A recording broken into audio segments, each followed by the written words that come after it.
দামি মানুষগুলো দিয়েই আসলে আমার দামি কোম্পানি হবে। আর মানুষ যদি কমা হয় তাহলে কোমা কোম্পানি হবে। লিডারশিপ একটা বিষয় হচ্ছে কি, আপনি সকলকে পুরোপুরি সন্তুষ্ট করতে পারবেন না। হ্যাঁ, সকলকে পুরোপুরি সন্তুষ্ট করলে কিন্তু কোম্পানি একদিন দেউলিয়া হয়ে যাবে। এ বইতে 110টি চ্যাপ্টার আছে, তার মানে 110টি লেসন আছে। আমাদের দর্শকদের জন্য আপনি 10টি গুরুত্বপূর্ণ লেসন দেন, তারা যেন অন্তত আজকে পডকাস্টটা শুনে 10টি লেসন শিখে যেতে পারে এবং তারা অ্যাপ্লাই করতে পারে ফর দেয়ার লাইফ। প্রথমে বোঝা, হ্যাঁ, নিজের ইমোশনটাকে বোঝা এবং ম্যানেজ করা, তারপরে ম্যানেজ করা, দেন হচ্ছে এটাকে ছড়িয়ে দেওয়া। ওকে, সে কিভাবে ছড়িয়ে দেবে? Early to bed, early to rise makes a man healthy, wealthy and wise. কমিউনিকেশনটা আমার ওয়ার্কিং পার্টনার, আমার কলিগস, এভরিথিং ইজ। তার মানে আমার এমন মানুষ দরকার যারা খুব দামি মানুষ দরকার।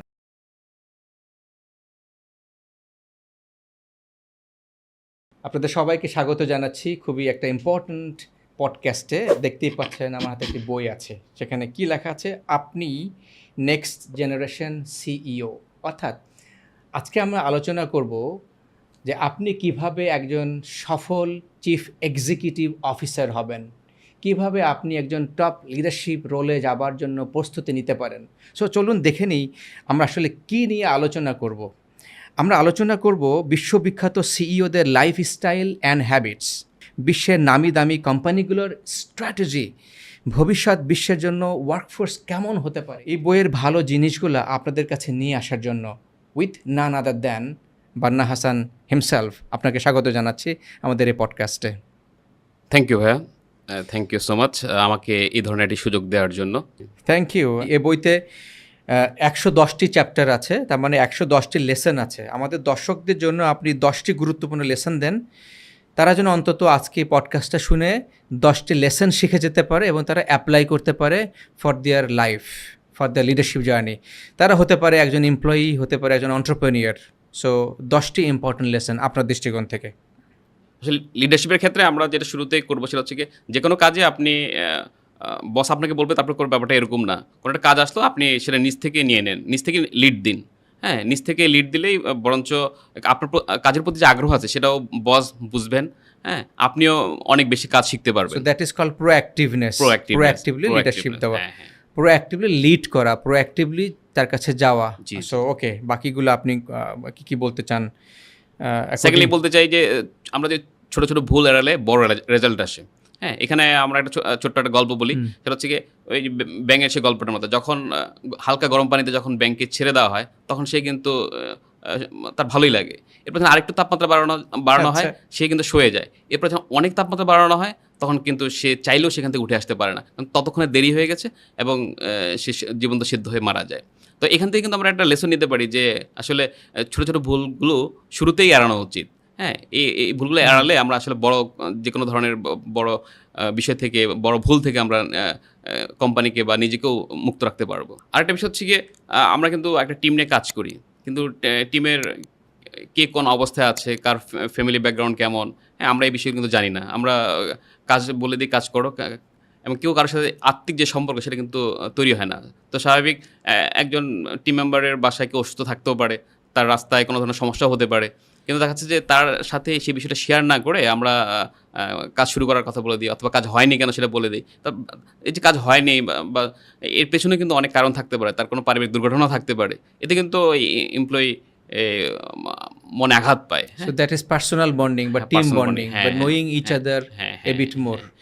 এই জন্য আসলে তাদেরকে নিয়ে মাঝে মাঝে কোথাও গেট টুগেদার করা উচিত, কোথাও ঘুরতে যাওয়া উচিত, তাদের সাথে গেম খেলা যেতে পারে, তাদের সাথে গসিপিং করা যেতে পারে, আড্ডা করা যেতে পারে, এগুলো একসাথে বসে চাও খাওয়া যেতে পারে, এগুলো অফিস শেষে করা যেতে পারে। এবং কখনো কখনো কিন্তু পুরো টিমকে একসাথে না করেও কিন্তু ওয়ান টু ওয়ান তাদের সাথে বিভিন্ন বিষয়ে আলাপ আলোচনা করা যেতে পারে। হ্যাঁ, অফিস শেষ করে কিন্তু বড় কোম্পানির সিওরা কিন্তু এই কাজটি করেন, তারা তাদের কলিগদের সাথে অফিস শেষ করে কিন্তু ওয়ান টু ওয়ান আড্ডা দেন এবং জানার চেষ্টা করেন যে আমি এইভাবে চিন্তা করছি। হ্যাঁ, তো তুমি কিভাবে ভাবছো, হ্যাঁ, তুমি এভাবে ভাবছো কিনা। তাতে কি হয়, মানে পরস্পর দায়িত্ববোধ, শ্রদ্ধাবোধের জায়গাটা তৈরি হয়, এই জন্য বন্ডিংটা তৈরি হয়, না ট্রাস্ট তৈরি হয়। জি জি, একে অপরের প্রতি। ওয়ান্ডারফুল। আরেকটা ব্যাপার, আসলে আমরা নিজেরা নিজেদের জায়গা থেকে অনেক কিছু চিন্তা করি। হ্যাঁ, তো লিডারশিপ একটা বিষয় হচ্ছে কি, আপনি সকলকে পুরোপুরি সন্তুষ্ট করতে পারবেন না। হ্যাঁ, সকলকে পুরোপুরি সন্তুষ্ট করলে কিন্তু কোম্পানি একদিন দেউলিয়া হয়ে যাবে। আপনাকে যেমন গ্রাহকের কথা চিন্তা করতে হবে, এমপ্লয়ির কথা চিন্তা করতে হবে, শেয়ার হোল্ডারদের কথা চিন্তা করতে হবে। হ্যাঁ, তো এবং ডাইরেক্টরদের যারা পরিচালনা আছেন তাদের কথাও চিন্তা করতে হবে। সব মিলিয়ে কিন্তু কোম্পানি, হ্যাঁ? আপনি যদি শুধু এমপ্লয়ের কথাও চিন্তা করেন অথবা শুধু গ্রাহকের কথা চিন্তা করেন, তাহলে কি হবে তাহলে ব্যাপারটা? তাহলে কিন্তু আপনাকে ইমব্যালেন্সড হয়ে যাবে। আপনাকে কনস্ট্রাকটিভ সিদ্ধান্ত নিতে হবে। যাতে কেউই অখুশি হবে না, বাট সবাইকে নিয়ে চলা যাবে। মানে একটা যেটাকে বলে যে মধ্যবর্তী একটা পন্থা অবলম্বন করা, শেয়ার হোল্ডারদের জন্য, Exactly. এমপ্লয়ির জন্য, তাই না, কাস্টমারের জন্য। তার মানে আপনি কি বলতে চাচ্ছেন যে আপনার বইতে যে কাস্টমারের সব দাবি মেনে নেওয়াটাও আসলে যৌক্তিক না। বুদ্ধিমান কিছু না। বুদ্ধিমান কিছু না। অফকোর্স যারা আমাদের কলিগ আছে, এমপ্লয়ি, তারও অনেক দাবি থাকে, সেগুলো সবই যে মেনে নিতে হবে as a boss, not necessarily. মাঝামাঝি মধ্যবর্তী একটা পন্থা। জি। Wonderful, very good. So this is very valuable lesson actually, যে যারা অ্যাকচুয়ালি যেতে চায় যে না, I am not an ice cream seller, right? So I am as a leader, আমি সেই সিদ্ধান্তই নিব যে সিদ্ধান্ত অ্যাকচুয়ালি উভয় পক্ষের জন্য উইন উইন হবে। তাই তো আপনি সেটা বলতে চাচ্ছেন? Very good. লিডারশিপের একটা বিষয় হচ্ছে একজন লিডারকে আসলে সয়ে যেতে হবে। অনেকে অনেক কিছু বলবে, ট্রল করবে, বিদ্রুপ করবে, ক্রিটিক করবে, কিন্তু রাগ করবে, অভিমান করবে, রাইট? কিন্তু এগুলো আসলে সয়ে যেতে হবে। হ্যাঁ, আমি একজন সিওর একটা প্র্যাকটিস বলি। তিনি প্রায় 12 বছর উনি ওনার মানিব্যাগে একটা কাগজ রেখেছিলেন। সেই কাগজে উনি লিখে রেখেছিলেন যে কিপ সাইলেন্স, এই জাতীয় একটা ওয়ার্ড উনি লিখে রেখেছিলেন। কেন রেখেছিলেন? যে উনি এই প্র্যাকটিসটা করতে চান। উনি যে যাই বলুক উনি সয়ে গেছেন। উনি কোনো ডিফারেন্ট কোনো আচরণ প্রকাশ করেন নাই, রিয়াক্ট করেন নাই। হ্যাঁ, এবং আরেকজন সিওর কথা বলি, উনি কি করছেন, ওনার যখন ক্রোধ আসতো, ওনার মধ্যে রাগ আসতো, উনি তখন মানে গ্লাস থেকে পানি নিয়ে মুখের মধ্যে জমিয়ে রাখতেন, যাতে কিছু বলতে না হয়। হ্যাঁ, আচ্ছা, মুখের ভিতরে রাখতেন, খেতেন না। ওকে, খুবই গুরুত্বপূর্ণ টেকনিক। অর্থাৎ আমি গ্লাসে পানি মুখে নিয়ে ধরে রাখবো, পানি খাবো না। জি। লিডারদের আসলে ধৈর্য থাকার খুব দরকার। তারা যদি রিয়াক্ট করে ফেলেন, তারা যদি যে কোনো কিছুতেই মানে খুব ক্রোধান্বিত হয়ে যান, রাগ দেখান, তাহলে কিন্তু সেটা আসলে ওয়াইজ হবে না। হ্যাঁ, আরেকটা বিষয় বলি, আমরা অনেকেই দেখা যাচ্ছে একটা ডিপার্টমেন্টে 25-30 জন লোক থাকে। তো অনেক সময় বস দেখা যাচ্ছে ডাকছেন, এই শুনো, অথবা এই শুনো। আমি নিজে এটা ফেস করেছি। আমি ব্যাংকে জয়েন করার আগে একটা প্রতিষ্ঠানে ছিলাম। তো সেখানে আমি একজন মেসেঞ্জারকে বা পিয়নকে আমি ডেকেছিলাম এই বলে। তো দেখলাম যে সে একটা রিয়াক্ট করলো। সে আমাকে মানে বললো কি, আমার তো একটা নাম আছে। আমার মধ্যে এটা কাজ করলো যে আমি তো ওকে কটাক্ষ করার জন্য বলি না, হয়তো নামটা তার মনে পড়ছে না, এই জন্য আমি তাকে সেই মুহূর্তে এই শোনো বলেছি। কিন্তু এতে কিন্তু তার মনে কিন্তু একটা হার্ড আঘাত লাগছে। সে হয়তো ভেবেছে আসলে সেটাই ভেবেছে যে আমি তো কোনো গুরুত্বপূর্ণ পার্সন না, যেন আমার নাম হয়তো আমার ইনচার্জ মনে রাখেন নাই, আমি কোনো ইম্পর্টেন্ট পার্সন না, যেন আমার নাম মনে উনি রাখেন নাই। আসলে তাই লিডারশিপকে আসলে যিনি লিডার তিনি আসলে তার যে সার্কেল, সে সার্কেলের সকল ইম্পর্টেন্ট নাম কিন্তু মনে রাখা উচিত। এবং শুধু তাই না, সেই নামটা সুন্দর করে তাকে ডাকা উচিত। হ্যাঁ, ওই যে বলে না, কাগজে লেখো নাম কাগজে ক্ষয়ে যাবে, যদি হৃদয়ে লেখো নাম সে নাম রয়ে যাবে। এই যে গানের সে কথাটার সাথে কিন্তু কর্পোরেটের এই জায়গাটা কিন্তু একটা মিল আছে। হ্যাঁ, এই প্র্যাকটিসটা কিন্তু বিশ্বখ্যাত কোম্পানি রহমান হাসির যে সিইও ছিলেন, তিনি কিন্তু তার অফিসের প্রত্যেকটা এমপ্লয়িকে নাম ধরে রাখতেন এবং সুন্দরভাবে সম্বোধন করতেন। এটা কিন্তু জরুরি। So this is A skill set, তাই না, ডেভেলপ করা দরকার। আসলে 50 জন হলেও তো আমার নামটা মনে রাখতে হবে। বাট হোয়াট ইফ কোম্পানিতে 1000 এমপ্লয়ি আছে, তখন সেটা আসলে কি সম্ভব আদতে? আসলে সর্বোচ্চ চেষ্টা করা উচিত। হয়তো 1000 এমপ্লয়িকে উনি হয়তো ফেস করেন না, কিন্তু যেই সকল এমপ্লয়িকে উনি ফেস করেন তাদের সকলের মোস্ট ইম্পর্টেন্ট তাদের এটা জানা রাখা উচিত। যাদের সাথে উনি কাজ করেন অ্যাজ এ সিইও, তাদের নামটা ডেফিনেটলি উনি মনে রাখার চেষ্টা করেছেন। উনি যদি এমন এক লোকের সাথে কাজ করেন না, কিন্তু কোনোভাবে উনি নামটা মনে রেখেছেন। ধরেন উনি যে গেট দিয়ে ঢুকছেন, যে দারোয়ান বা সে দারোয়ানকে যদি উনি বলেন, মিস্টার আব্দুল সালাম কেমন আছো তুমি, অথবা কেমন যাচ্ছে তোমার পরিবার, উনি কিন্তু ভিতর থেকে খুব অনার ফিল করবেন যে এমন স্যার আমাকে জিজ্ঞেস করছে। তার তো এটা, কিন্তু লিফটে উঠতে নামতে কিন্তু এই জাতীয় লোকজনের সামনে দেখা হয়, এই ক্লিনারের সাথে দেখা হয়, তুমি দুপুরে খেয়েছো, এই যে ব্যাপারগুলো। হ্যাঁ, এবং তাকে যদি আমি তখন নাম ধরে বলি যে মিস্টার তুহিন তুমি কি খেয়েছো, অথবা তোমার পরিবার কেমন আছে, ফ্যান্টাস্টিক। মানে এই বিষয়গুলো কিন্তু তার মধ্যে খুব আনন্দ দেয়, তাকে আসলেই টাচ করবে, বিকজ সে ফিল করবে যে আমিও গুরুত্বপূর্ণ বা আমিও স্যারের নজরে আছি, তাই না? ব্যাপারটা এরকম ভাবেই কাজ করে। আমি নিজে যেমন বই লিখেছি ভোরবেলা উঠে, তাহলে এটা আমি কোত্থেকে শিখলাম যে মানে ভোর থেকে উঠে এই পড়ালেখা লেখালেখি শুরু করতে হবে। আমি দেখলাম যে বিশ্বখ্যাত সিওরা ওরা কিন্তু খুব ভোরে ঘুম থেকে ওঠেন, তারা ভোরবেলা উঠে কেউ প্রার্থনা করেন, কেউ জিম করেন, হ্যাঁ, কেউ মেইলের জবাব দেন, হ্যাঁ, ওই টাইমটা তো সাইলেন্ট।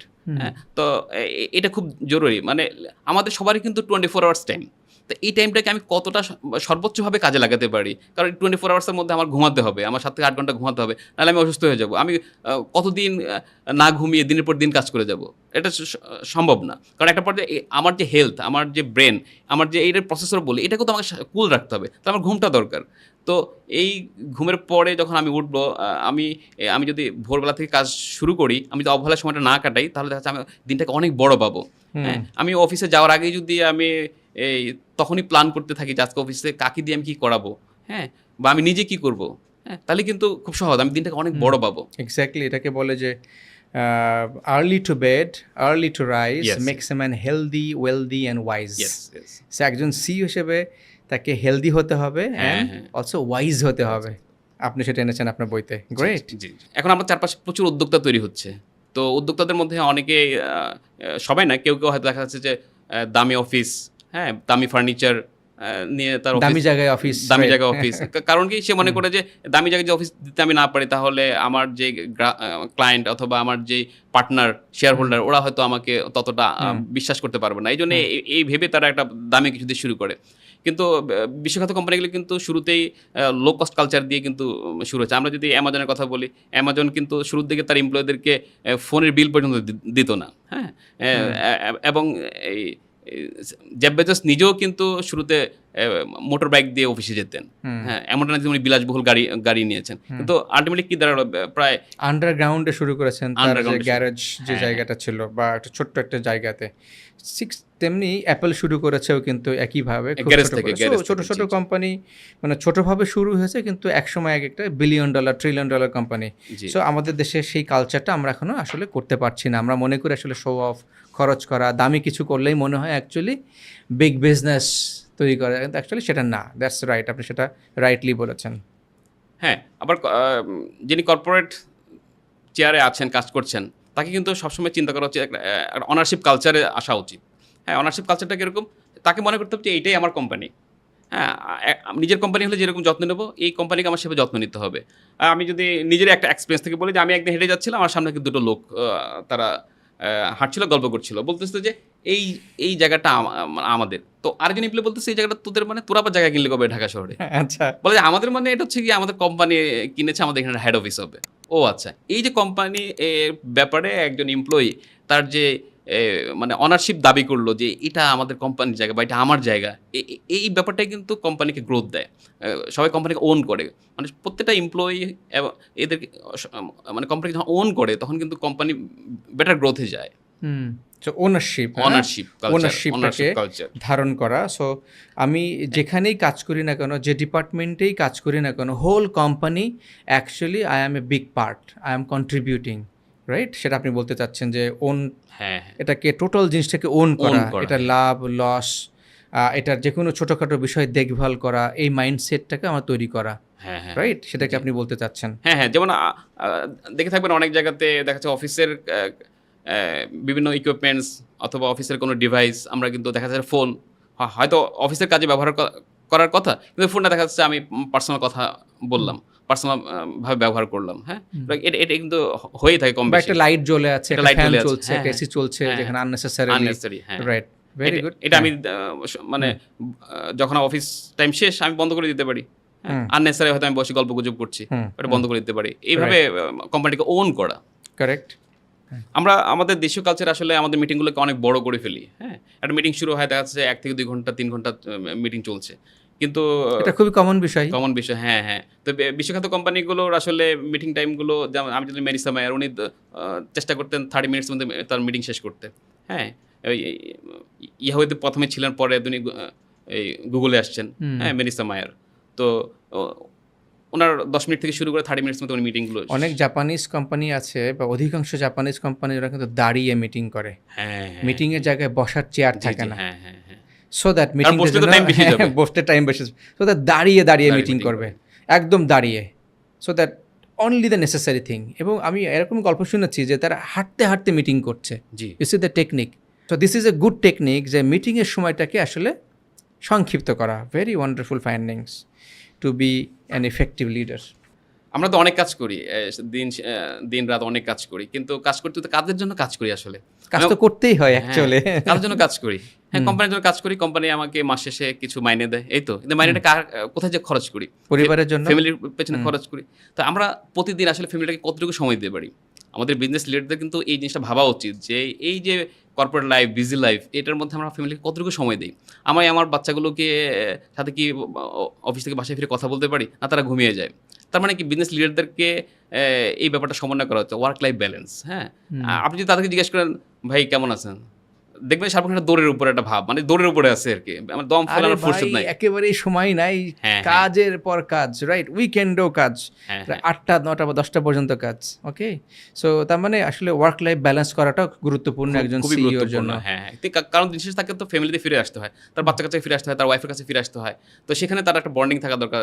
ওইখানে যদি সে কোনো ধরনের শূন্যতা তৈরি হয়, তাহলে তার এই যে যশ খ্যাতি, হ্যাঁ এগুলো তো আসলে সব মিনিংলেস হয়ে যাবে। আমার অনেক কিন্তু এখানে আমার কোনো বন্ডিং নাই, এই লাইফটা আমার ইমব্যালেন্স, তখন আসলে অনেক ধরনের অশান্তি তৈরি হবে, ঝামেলা তৈরি হবে, অশান্তি তৈরি হবে। ইয়েস, হ্যাঁ Very good. এক্স্যাক্টলি, হ্যাঁ। এই জন্য আসলে ওয়ার্ক লাইফ ব্যালেন্সের সাথে একটা সমন্বয় করা উচিত। হ্যাঁ, আমি অফিসকেও সর্বোচ্চ প্রায়োরিটি দেবো, আবার একই সাথে ব্যালেন্স করে আমি আমার ফ্যামিলিকেও প্রায়োরিটি দেব। আপনি কাজ করছেন দেশের লিডিং একটা ব্যাংকে, দীর্ঘ 1 যুগেরও বেশি আপনি কাজ করছেন। এর আগে আপনি পড়াশোনা করেছেন আন্তর্জাতিক সম্পর্ক নিয়ে, এরপরে আপনি পড়াশোনা করেছেন basically professional human resource management নিয়ে, এটা মাস্টার্স করেছেন ঢাকা ইউনিভার্সিটি থেকে। আচ্ছা, এরকম একটি বই লেখার পিছনে কারণগুলো কী ছিল? ন্যাচারালি জানতে চাই যে আসলে প্রত্যেকটা ক্রিয়েশন কিন্তু তৈরি হয় কোনো না কোনো একটা কারণে, কোনো ব্যথা থেকে, কোনো বেদনা থেকে, অথবা কোনো কিছু পাবার আকাঙ্ক্ষা থেকে। ঠিক এক্স্যাক্টলি আপনার মনে কি কাজ করেছিল before writing this very book? Thank you. আসলে আমি ছোটোবেলা থেকে খুব একাডেমিক বইয়ের বাইরে অন্য ধরনের বই পড়াশোনা করতাম। তো এই পড়াশোনার যে হ্যাবিট, এমনও হয়েছে যে ফ্যামিলি থেকে বলতো যে তুই কেন এইসব গল্প টল্প উপন্যাস এসব পড়ছিস, একাডেমিক পড়া বাদ দিয়ে। তো বাট একাডেমিক পড়া আমাকে ঠিক রেখে বাকিটা আমি করতাম। কতদিন থেকে আপনি বই পড়ছেন সোফার, আপনার যদি মনে পড়ে? আমি মানে পড়ার এই ধরনের বই? আচ্ছা, এই ধরনের বই আমি অ্যাটলিস্ট 7 ইয়ার্স, 7 বছর ধরে পড়ছেন। যে 7 বছরে তো আপনি বিভিন্ন ধরনের বই পড়েছেন, বাট আপনি এই বইটা লিখেছেন একদম পিওর লিডারশিপ নিয়ে, কীভাবে একজন সফল চিফ এক্সিকিউটিভ অফিসার হতে হয়। কোথা থেকে এক্স্যাক্টলি আপনি এই প্যাশনটা খুঁজে পেলেন যে আপনি লিখবেন এরকম একটা বই? আসলে লিডারদেরকে নিয়ে পড়তে পড়তে এক পর্যায়ে আমি বিশ্বখ্যাত বিভিন্ন লিডারদের উপরও পড়াশোনা শুরু করি। দেখি যে তারা কীভাবে কোম্পানি চালান, তারা কীভাবে তাদের এমপ্লয়ের সাথে তাদের বিহেভটা করেন, তার কী ধরনের মোটিভেশন দেন, কীভাবে লিড দেন।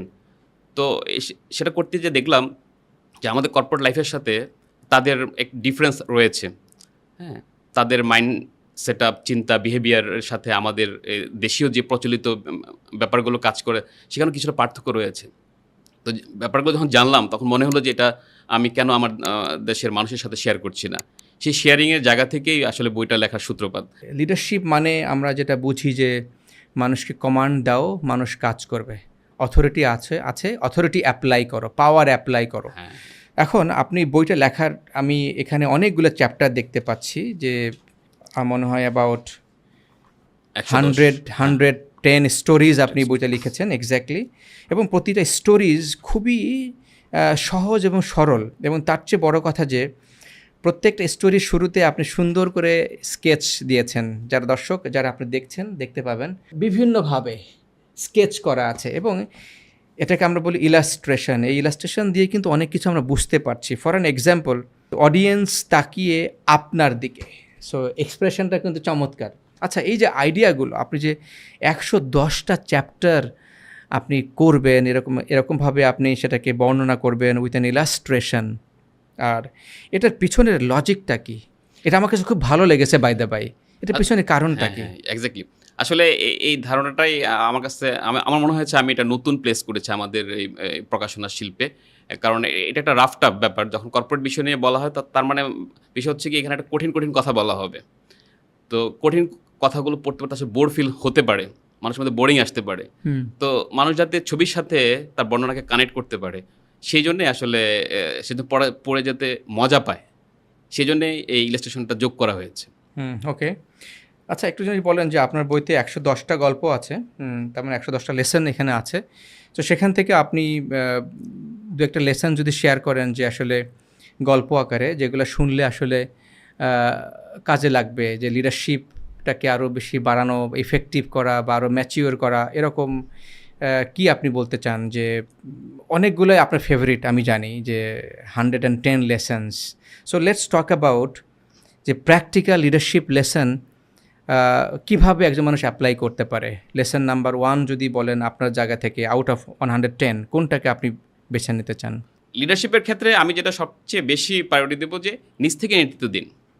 হ্যাঁ, আপনি চান দায়িত্বটা পালন করতে, আপনি সেটা আগ্রহ দেখান। আপনি আপনার বসকে বলেন যে, "বস আমি এই কাজটা করতে চাই, আমি দায়িত্বটা নিতে চাই।" আপনি আগ্রহ দেখান। একজন বস কিন্তু সেটাই চায়। আপনি যদি বসের জায়গায় যান, আপনি দেখবেন যে কোন এমপ্লয়ি এগিয়ে এসে কাজটা করতে চায়। তা আপনি সেই আগ্রহটা দেখান। আপনি যে রেগুলার জবস অ্যান্ড রেসপন্সিবিলিটি তার বাহিরে আপনি তার প্রতি যে এই যে কাজ করার যে আগ্রহ, এই আগ্রহটাকে বস কিন্তু পছন্দ করেন। তো এইজন্য বলব যে নিজ থেকে নেতৃত্ব দিন। হ্যাঁ, আমাকে একটা ইউনিভার্সিটির আমারই ক্লাসমেট, সে একটা ইউনিভার্সিটির প্রফেসর, অ্যাসিস্ট্যান্ট প্রফেসর। সে ফোন দিয়ে বলল যে, আসলে আমি এই দায়িত্বটুকু পালন করতে চাই, এই কমিটিতে থাকতে চাই, হ্যাঁ? তারপরে পরীক্ষা নেওয়ার দায়িত্বে থাকতে চাই। বাট আমাকে এগুলো না দিচ্ছে না। আমি তো আমাকে যে দায়িত্বগুলো দেওয়া হয়, আমি তো সেগুলো সুন্দরভাবে সম্পন্ন করি। কিন্তু আমাকে দায়িত্বগুলো দেওয়া হচ্ছে না। কেন দেওয়া হচ্ছে না আমি নিজেও জানি না। দেখা যাচ্ছে আমি হচ্ছে সিনিয়র, কিন্তু সিনিয়রকে টপকে একজন জুনিয়রকে দায়িত্ব দেওয়া হচ্ছে। বাট ওই কাজটা আমি করতে পারি। তো আমি তাকে বিনয়ের সাথে বললাম যে, এই যে আপনি পারেন কাজটা করতে বা আপনি চান দায়িত্বটা পালন করতে, আপনি কি কখনো আপনার ঊর্ধ্বতনকে সেটা বলেছেন যে এই কমিটিতে আমাকে রাখা হোক, আমি এই কমিটিতে কন্ট্রিবিউট রাখতে চাই, হ্যাঁ? এই এবং সেখানে যে কাজগুলো আছে এগুলো আমার জন্য লার্নিং, আমি শিখতে চাই, হ্যাঁ? আমাকে যদি দায়িত্বটুকু দেন আমি আন্তরিকতার সাথেই পালন করব। এই ব্যাপারটা কি আপনি কখনো বলেছেন আপনার ঊর্ধ্বতনকে? বলে যে, "না, এমনটা তো বলি নাই।" আমি তাহলে এমনটা বলতে হবে। মানে ব্যাপারটা হচ্ছে কি নেতৃত্ব দিন আপনি। বাট নেতৃত্ব নিজ থেকে আপনাকে এগিয়ে আসতে হবে। কেন সে বলে নাই? আপনার কি কারণ মনে হয়? সে কি বলতে কমফোর্টেবল ফিল করে না? এটা যে বলতেই হবে এই ব্যাপারটি সে তার জানা নাই। মানে এটাই তার ভিতর থেকে এই উপলব্ধি আসে না যে এটা আমাকে বলতে হবে কেন? মানে বসই আমাকে কাজ দিবে। বসই আমাকে কাজ দিবে। আচ্ছা, জি, আচ্ছা। জি। এখন আমরা এন্টারপ্রেনার নিয়ে একটা বেশ কথা শুনি। একদম। একদম মানে সবাই উদ্যোক্তা চায় উদ্যোক্তা হতে, স্টার্টআপ ফাউন্ডার হতে। হ্যাঁ, উদ্যোক্তা হতে চায়, উদ্যোক্তা হতে চায়। তারা কি করবে? তো এখন এই উদ্যোক্তা বিষয়টাকে কিন্তু আবার কর্পোরেটে এপ্লাই করা যায়। হ্যাঁ? এই কর্পোরেট এমপ্লয়িরা এরা হচ্ছে তাদের নিজেদের মধ্যে এন্টারপ্রেনার যে মাইন্ড সেটআপ এটা ধারণ করবে। সেটা কিরকম? একজন উদ্যোক্তা যেরকম একটা নতুন কিছু নিয়ে আসেন অথবা নতুনভাবে কিছু একটা শুরু করেন, হ্যাঁ? তো একজন এমপ্লয়ি কিন্তু উনি যে চেয়ারে বসে আছেন, উনি ওনার ওই যে সিস্টেমটা অথবা যে ফরম্যাটে কাজ করেন সেটাকে আরেকটু ইমপ্রুভ করতে পারেন। হ্যাঁ? এভাবে প্রত্যেকটা এমপ্লয়ি, বড় পজিশনের প্রত্যেকটা এমপ্লয়ি যদি এন্টারপ্রেনার মাইন্ড সেটআপে থাকে তাহলে টোটাল কোম্পানি গ্রোথে কিন্তু একটা ইমপ্যাক্ট পড়ে। সো সেখানে আসলে কোন জিনিস গুরুত্বপূর্ণ? যে এন্টারপ্রেনিউরিয়াল মাইন্ডসেটটাকে আমি যদি আসলে ধারণ করতে চাই, এমবডি করতে চাই যেটাকে আমরা বলি। So according to your research, যেটা আপনি বই লিখেছেন, আপনি সেখানে কি জিনিস থাকলে আমি বুঝবো যে না ওই ব্যক্তিটির ভিতরে এই মাইন্ডসেটটা আছে, এন্টারপ্রেনিউরিয়াল মাইন্ডসেটটা আছে? আচ্ছা, তার কি অ্যাটিটিউড, কি অ্যাপ্রোচ থাকা দরকার বলে আপনি মনে করেন? আচ্ছা। হ্যাঁ, এটা তো আমাদের যিনি একজন ভালো এমপ্লয়ি, যখন আমি চাচ্ছি উনি এন্টারপ্রেনার মাইন্ড সেটআপ হবেন, তিনি অলমোস্ট তিনি একজন অ্যাজাইল এমপ্লয়ি হবেন, হ্যাঁ? তিনি একজন সুপার পারপিচুয়াল লার্নার হবেন, হ্যাঁ? লার্নিং মাইন্ডসেট থাকতে হবে, লার্নিং মাইন্ড সেটআপ থাকতে হবে, হ্যাঁ? ওকে। এবং এক্সিস্টিং যে সিস্টেম আছে সেই সিস্টেমটাকে তিনি উন্নতি দেওয়ার চেষ্টা করছেন, ইমপ্রুভ করার চেষ্টা করছেন কন্টিনিউয়াস বেসিসে। হ্যাঁ। ওকে, দ্যাটস ভেরি গুড। ওকে। এবং তাকে এটি ধারণ করতে হবে মনে প্রাণে যে একজন সিইও যা করতে পারে চাইলে আমিও তা করতে পারি। সবার মধ্যে যদি এই মাইন্ড সেটআপটা থাকে তাহলে দেখা যাবে যে 20,000 এমপ্লয়ির যে গ্রোথ মাইন্ড সেটআপ সেটা কিন্তু টোটাল কোম্পানির গ্রোথে কিন্তু একটা ইম্প্যাক্ট ফেলবে। আচ্ছা, ভেরি ইন্টারেস্টিং। না, এটা দিস ইজ অ্যাবসলিউটলি কারেক্ট যে প্রত্যেকে যদি মনে করে আমি আমার ফাংশনের চিফ এক্সিকিউটিভ অফিসার, তাহলে সেখানে গ্রোথটা অটোমেটিক চলে আসবে, তাই না? আচ্ছা, তাহলে একটু যদি বলেন যে আপনার ফাইন্ডিংসটা কি? মানুষ আমাদের দেশের, আমাদের যারা কর্পোরেট, আমরা যারা চাকরি করি, যারা দেখছি যে আসলে সবাই তো এগুলো করতে চায় না, সবাই তো ধারণ করতে চায় না, সবাই তো আসলে শিখতে চায় না, সবাই তো আসলে অন্যকে শেখাতে চায় না, তাই নয় কি? তাই এক্স্যাক্টলি তাই। এবং সেই জন্যেই এই যে আমাদের মধ্যে যে যুগ যুগ ধরে চলে আসা, আমাদের মধ্যে চলে আসা যে এই হ্যাবিটটা, এই যে অভ্যাসটা, এটাকে আসলে আমাদের চেঞ্জ করা দরকার। সেই চেঞ্জ যাতে করে সেই মেসেজটা দেওয়ার জন্য আসলে এই বইটি লেখা, যে আমাদের তাহলে আমাদের গ্রোথ বাড়বে, আমাদের একটা কোম্পানি গ্রোথ বাড়বে, আমাদের কোম্পানিগুলো বিশ্বমানের হবে। এটা আসলে দেশের টোটাল ডেভেলপমেন্টের সাথেই জড়িত। এক্স্যাক্টলি। নেক্সট কি বলতে চান যে আপনার বইয়ের থেকে যে আরেকটা স্টোরিজ অ্যানাদার আরেকটা চমৎকার সাবজেক্ট এই মুহূর্তে সবার মধ্যে কাজ করে, সেটা হচ্ছে ইমোশনালি ইন্টেলিজেন্ট।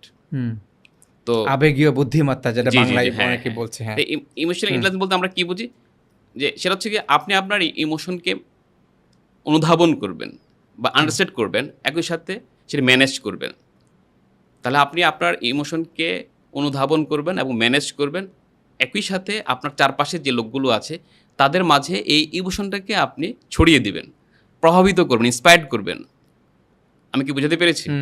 আচ্ছা, তো প্রথমে বোঝা, হ্যাঁ, নিজের ইমোশনটাকে বোঝা এবং ম্যানেজ করা, তারপরে ম্যানেজ করা, দেন হচ্ছে এটাকে ছড়িয়ে দেওয়া। ওকে, সে কিভাবে ছড়িয়ে দেবে?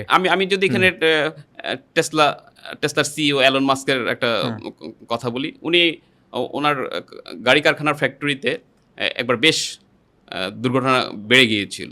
তো উনি তার এমপ্লয়ীদের উদ্দেশ্যে বেশ 4-5 লাইনের একটা মেইল করেন। দুটো লাইন যদি বলি, সেটা হচ্ছে আমার খুব কষ্ট হয়, আমার হৃদয় ভেঙে যায় যখন দেখি ফ্যাক্টরিতে এই কেউ আহত হয়। টেসলার জন্য গাড়ি বানাতে যেয়ে ফ্যাক্টরিতে কেউ আহত হয়, এটা দেখে আমার হৃদয় ভেঙে যায়। তো এইখানে উনি ব্যবহার করেছেন হাউ মাচ আই কেয়ার, হ্যাঁ, ব্রেকস মাই হার্ট। এই শব্দগুলো কিন্তু মানে ছুঁয়ে যায়। যখন এমপ্লয়ি দেখে যে তার সিইও তাকে এইভাবে ফিল করছেন, তখন তার মধ্যে এক ধরনের এমপ্লয়ি, তার সিইওর প্রতি এক ধরনের দরদ কাজ করে, হ্যাঁ, তার কোম্পানির দরদ কাজ করে। এগুলো আলটিমেটলি আসলে গ্রোথের উপরে ইম্প্যাক্ট ফেলে। তাহলে সেখানে কি করা উচিত আমাদের যারা আসলে লিডারশিপ রোলে আছে? যে আপনি যেটা বললেন যে হৃদয় থেকে, আমরা তো বলি যে ব্রেন দিয়ে কাজ করো, না, অ্যাপ্লাই ইউর ব্রেন। কিন্তু আমরা যে জিনিসটা এখন শিখছি বা সবাই বলছি ইমোশনালি ইন্টেলিজেন্ট হওয়া, যেটা হৃদয় দিয়ে কাজ করা, সেটা আসলে আপনার ফাইন্ডিংসটা কি? দেখেন, আসলে আমরা তো এই আমাদের বন্ধুত্ব কার সাথে? মানুষের সাথে। যতই বলি প্রযুক্তি শিখতে হবে, প্রযুক্তি জানতে হবে, হ্যাঁ, অফকোর্স জানতে হবে, শিখতে হবে, কিন্তু আসলে কাজটি তো বিহাইন্ড দ্য মানুষই কাজ করে। সেই মেশিনটার পেছনে তো মানুষই কাজ করে। তাহলে আমার মানুষের সাথে, আমি কোনো মেশিনের সাথে কিন্তু লাঞ্চ করি না, কোনো মেশিনের সাথে আমার বন্ধুত্ব তৈরি হয় না।